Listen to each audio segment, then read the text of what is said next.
կոչված առաքելական եկեղեցի։ Մենք ստեղ ենք, որ եկեղեցին պետք է լինի ազատ, մենք ստեղ ենք,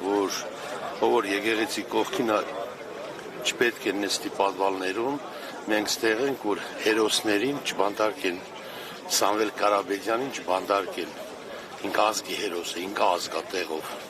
այդքան արդարություն եմ ուզում։ Արդարությունը ինչ ճանապարհով պետք է հաստատվի։ Տեսեք,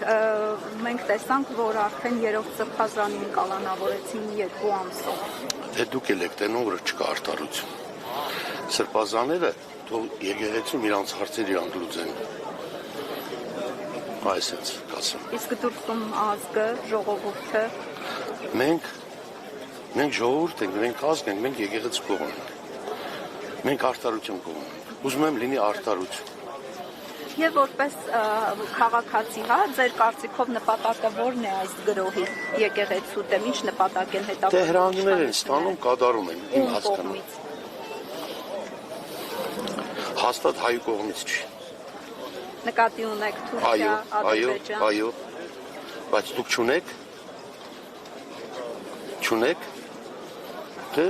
ուրեմն մեր հայացքները իրար համապատասխան են։ Չի կարելի բանդարկել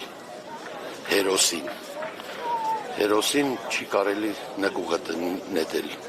ինքը ազգի հերոս է, Սամվել Կարապետյանը։ Իսկ այսօր ինչ է կատարվում,